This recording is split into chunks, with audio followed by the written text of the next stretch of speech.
What's up, everybody? So, we're just kind of having a little fun with the Lexus IS 250 convertible today. Chris is showing me basically how putting a pinstripe on a car kind of breaks it up a little bit. You can see, like, when the car came in, didn't have any pinstripe, just all smooth one color. But just to add that thin silver pinstripe going right down the side of the car, it really makes a difference. And again, it kind of breaks it up a little bit. Just gives the car maybe a little more attitude, maybe just a little touch of something different. As you can see right here, basically where you have the crease right there under that mirror, that's where the stripe goes. Anyways, let's be kind of quiet here, and we're going to watch him do the passenger side of the car. And it's really important that you get it even, and no waves or anything like that. And as you can tell, Chris brings it from the back first and comes all the way up front, and then he kind of lays it right there on that headlight while he's working on the rest of it. Now, he made a decision earlier on the driver's side to end up doing it as one line instead of the two. He thought it was just a little too bold with the two lines, so just do the one line. And you run your thumb down the stripe and make sure it's sticking to the car really well. And it's really not too difficult, but you definitely want to have a good bit of pinstripe on your roll, because if you do mess up, as he did earlier playing around with it, he pulled the stripe off and started over once again.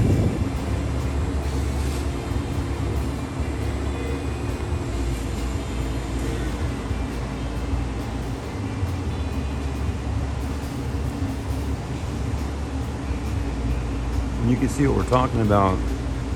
That pinstripe on there really just kind of breaks it up and actually looks quite nice. Now, most of your modern day cars right now, currently in the 2020, 2021, or even 2015, 18, even back, I mean, really, realistically, you don't see a whole lot of cars with pinstripes on them anymore. Now, what Chris was explaining to me earlier, you'll never really see a pinstripe on a Corvette like this here, or like that over there, or a car like this. Those type of cars, they don't necessarily get pinstripes.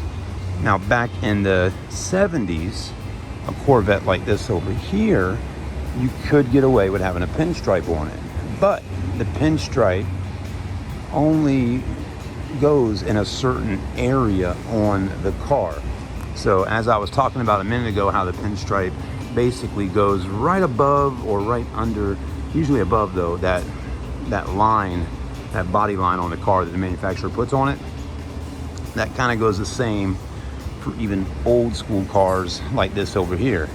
But when you're looking at a Vet or a Dodge Viper, especially something around the 80s to 90s, the body line it's really rounded off and smooth in that area where the pinstripe could go at. So if you're looking at the 76 Vet here, right, he was telling me the pinstripe on a car like this starts right up in here, rolls up, okay, and kind of stops right about in here. Nothing there on the door, okay, and then coming right here, it starts again right below this handle, and that stripe could come right back up and roll back to right in here. So that would be about it. And again, you can really see the difference in these two Vets here. There's that body line really nice and bold. You can really see it. On this car, it's not a sharp line like this here. It's rounded off, so it just possibly wouldn't really look the best having a pinstripe rolling down on an 80s Vet, if you can see what I'm saying.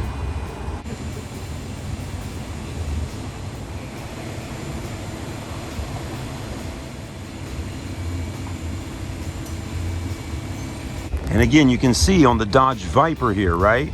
Just like the 80s body style Corvettes and the 90s Vets, rounded, okay?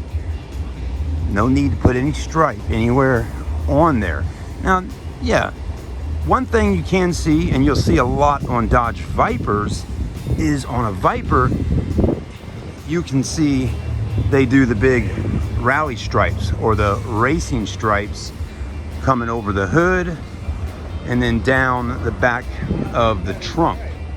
Now that's something you'll see quite often on a Dodge Viper.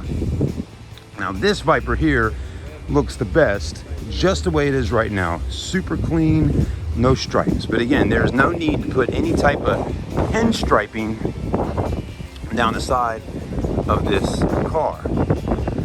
Just like your Mercedes there, that C-Class. I mean, here's an ordinary, vehicle you see quite often. Really no need for pinstriping on it. You could, but on the Benz, the body line is down here under the handles.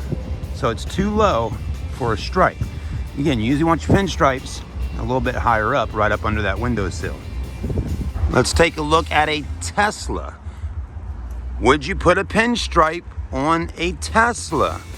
Well, my answer to that is most likely no.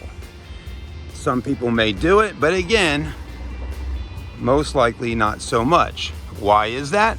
Because again, the body lines on this car, which there is quite a few of them, check them out. Let's see if we can find some of these body lines, right?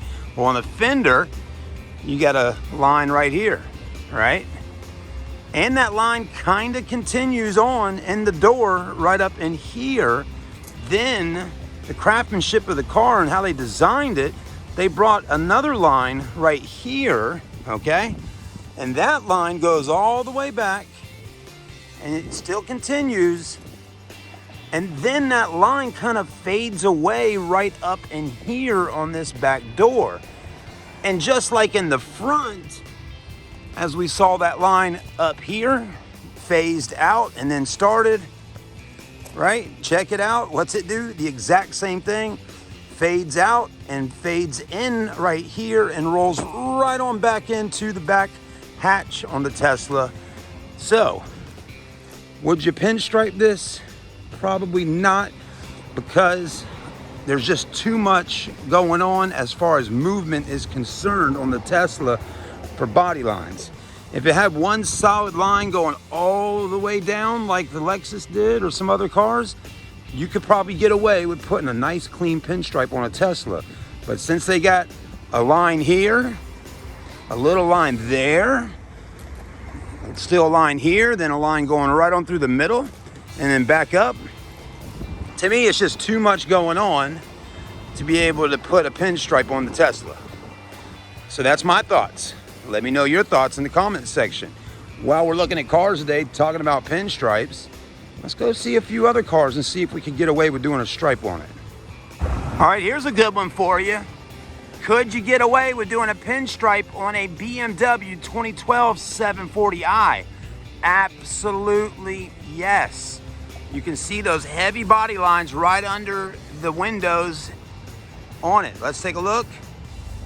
There it is there, coming off the headlight, rolling right on down the fender, under the mirror, through those handles, and right on back to the back where the back taillight's at. So from the rear taillight all the way to the front headlight, you could rock a pinstripe on the 740i, and it probably would look pretty good. Now here's the next question that I'd like to ask you if you're into this kind of stuff, right? Maybe you're a young person out there, just getting into the car game a little bit. You got your first car, you're wanting some things to do to your car, right? But maybe you don't have a whole lot of money at the moment to buy aftermarket wheels just yet or do all this stuff, right? But maybe you got a little extra cash and you want to head up to the local AutoZone and buy some pinstriping, right? Go for it if your car is able to do it. So the next question is, well, what color pinstripe do we do? Well, on that Lexus inside, we went with a silver because the wheels are silver. On this one, the wheels are silver, the car's silver. So what stripe do? We do either a matte black or a gloss black stripe right on down. And most likely on this car, I'd probably do just the one stripe, just a nice thin line going right down it. That's my thoughts on that one. Why black? And maybe not like a darker gray, which you could get away with it. I say black because you got black trim.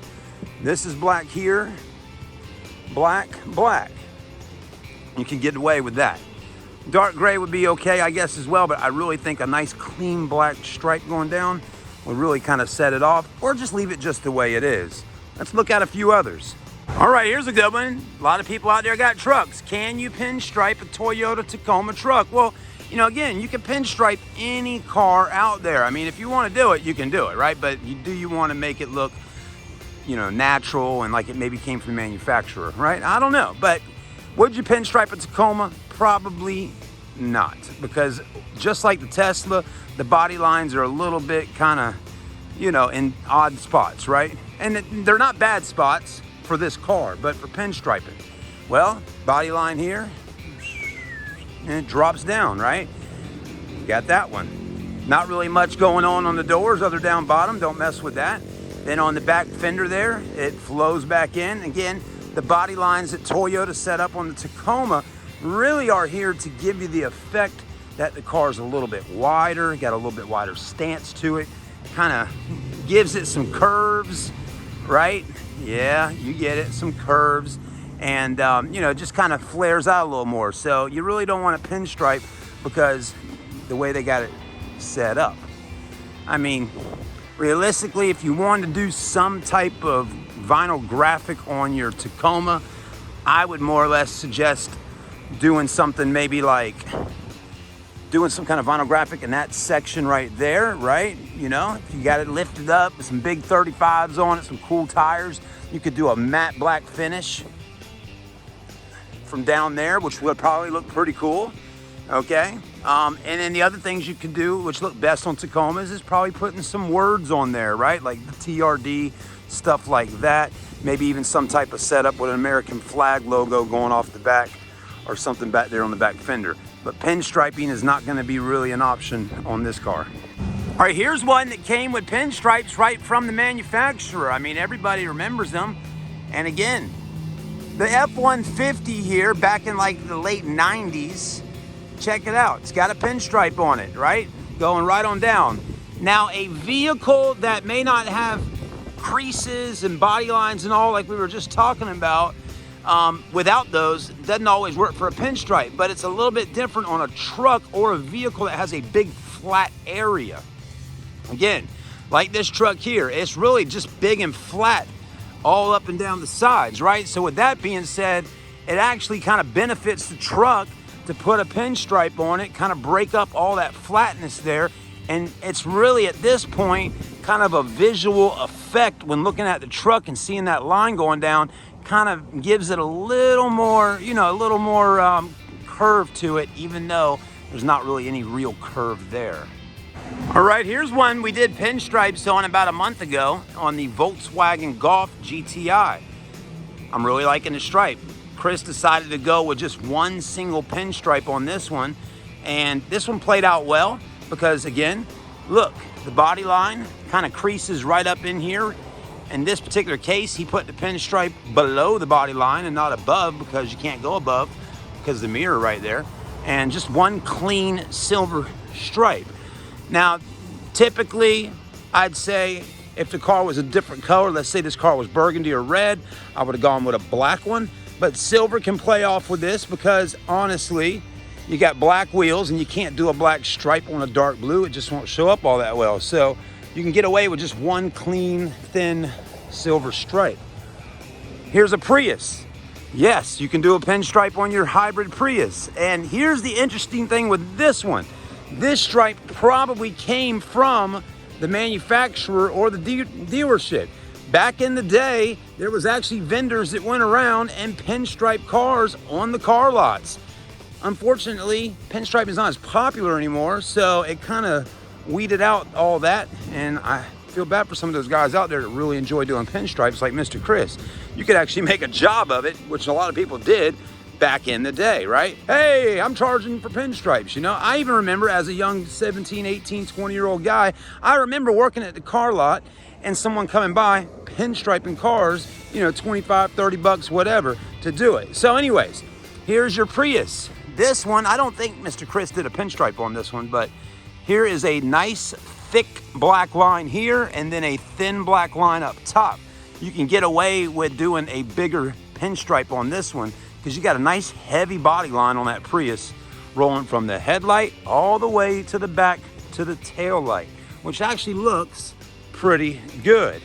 So a little bit bigger pinstripe. Also, you can do a little bit bigger pinstripe on this car because it's a smaller car. For some reason, bigger cars I think look better with thinner stripes. Like this one here is another candidate for pinstripes. I mean, the Volkswagen Passat has got a beautiful body line, nice and sharp, that goes from the front to the back. I'd do a nice thin, clean black one or silver one on this. You can get away with a silver stripe on this color because this is kind of a bluish silverish color, which would look really nice with a silver pinstripe. I'm gonna show you one more car out here today that we got a pinstripe on, and that Chris put a pinstripe on. Now, of course, all right, this is great. We talked, if you're still watching, I hope some of y'all are. We talked about the Tacoma earlier, right? That body style Tacoma, I didn't really think was all that great to do a pinstripe on, but here is the previous body style, a 2013 Tacoma, green with a silver pinstripe. Look at this. And it starts right here. Now, do you notice the difference on this car? The body lines on the 16 Tacoma were more sharp up in here, right? This car is a little more rounded off in that area, right? So they went to pinstripe right here. Oh, look at that. There's that little body line right up in there. Or is there? I'm trying to see. Actually, right up in here, is it? Okay, yeah, right there. So there's that body line. You can rock a pinstripe on the Tacoma. Cut it off right there, start again right here. And then one end, and then it ends out right there. So we got away with doing a pinstripe on the Tacoma. But the last one here to talk with you about today is, again, another truck. Trucks always seem to get away with doing pinstripes on them. You can do them. This is a Honda Ridgeline. Chris pinstriped this one last week. And so you got your black stripe starting here, doubled it up, went all the way down. Now you notice on this one, the body line is actually right here, a little bit farther down. So he decided to do the pinstripe a little bit higher up on it. It's all really up to you and your judgment on where you would like to see the pinstripe. So at the end of the day, to each his own, whether you want one or don't want one.